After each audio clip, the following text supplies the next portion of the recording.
بسم اللہ الرحمن الرحیم نحمدہ ونصلی علی رسولہ الکریم اما بعد۔ حضرت نبی کریم صلی اللہ علیہ وسلم نے ارشاد فرمایا، جو آدمی بالشت بھر زمین بھی ظلمن لے لے تو 7 زمینوں سے اس پر طوق بنا کر ڈالا جائے گا۔ اس حدیث کے مفہوم میں علماء نے الگ الگ ڈھنگ سے اس کو سمجھایا ہے۔ اس سے مراد یہ ہے کہ بالش بھر جگہ 7 زمینوں تک کھودنے کا اسے حکم دیا جائے گا۔ اس طرح کھودنے کی وجہ سے وہ حصہ اس کے گلے میں طوق کے مانند معلوم ہوگا۔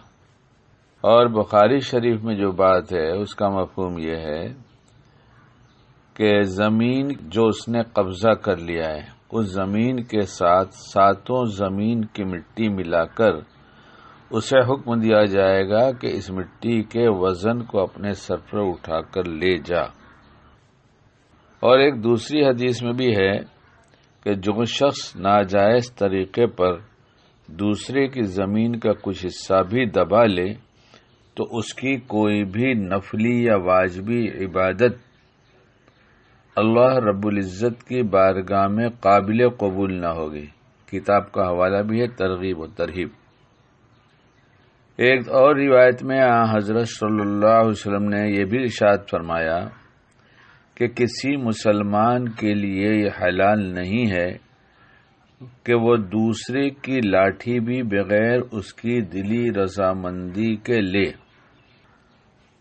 لوگوں کا دبا لینا، کھا لینا، اور اگر مقدمہ ہو جائے تو رشوت دے کر اپنے حق میں فیصلہ کرا لینا اور جیت کر خوش ہونا، اگر ایمان ہے تو حرام مال پہ خوشی کس طرح کی؟ اور یہ سمجھنا کہ مجھ سے لڑیں گے وہ، میں نے تو اچھوں کو گرا دیا ہے، یہ کیا ہے؟ نہیں، گرا نہیں دیا، گر گئے جہنم کی طرف گر گئے۔ توبہ ہوگی تو بچیں گے، ورنہ جہنم کی طرف گر گئے۔ اس لیے کہ کتاب میں جو بات لکھی ہے اس کا خلاصہ یہ ملتا ہے کہ جو جسم حرام مال سے پرورش پائے وہ جہنم کا زیادہ مستحق ہے۔ تو گر گئے نہیں، جہنم میں بھی گر گئے۔ اللہ حفاظت فرمائے۔ تھوڑے دن کی زندگی ہے، نہ کوئی کچھ ساتھ لے گیا ہے نہ ہم ساتھ لے کر جائیں گے۔ اس لیے چال بازی، ہوشیاری کی بات تو یہ ہے کہ اپنی آخرت بچائی جائے۔ ہوشیاری کی بات یہ ہے کہ اپنی آخرت بچائی جائے، اور کوئی ساتھ میں کچھ لے نہیں گیا ہے، ہر ایک چھوڑ کر گیا ہے، ہم بھی چھوڑ کر جائیں گے۔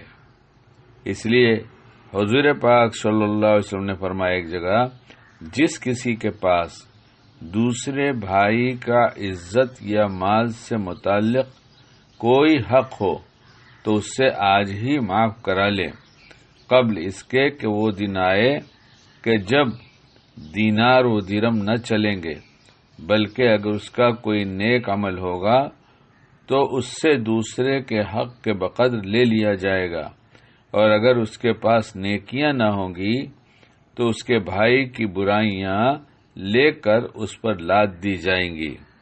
اللہ حفاظت فرمائے۔ ایمان والے کا تو اصل مسئلہ یہ ہے کہ مرنے کے بعد کیا ہوگا، اور مرنے کے بعد اگر کسی کی حق تلفی کر کے مرا ہے تو ساری نیکیاں بڑھ جائیں گی اور دوسرے کی برائیاں لے کر جہنم میں ڈال دیا جائے گا۔ اللہ ہمیں صحیح سمجھ عطا فرمائے۔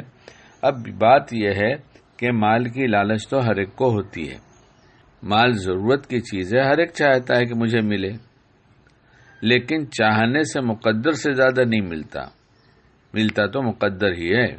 جب مقدر ہی ملتا ہے تو جائز طریقے سے کیوں نہ لیا جائے، پھر ناجائز طریقے سے کیوں لیا جائے؟ اور چھوڑ کر مریں گے تو ہمارے بچے بھی حرام کھائیں گے، ہم اپنے کو بھی برباد کر رہے ہیں اور اپنے بچوں اور اپنی نسلوں کو برباد کر رہے ہیں۔ اللہ ہمیں توبہ کی توفیق دے، جس کا جو حق نکلتا ہے مرنے سے پہلے دے دینے کی توفیق عطا فرمائے۔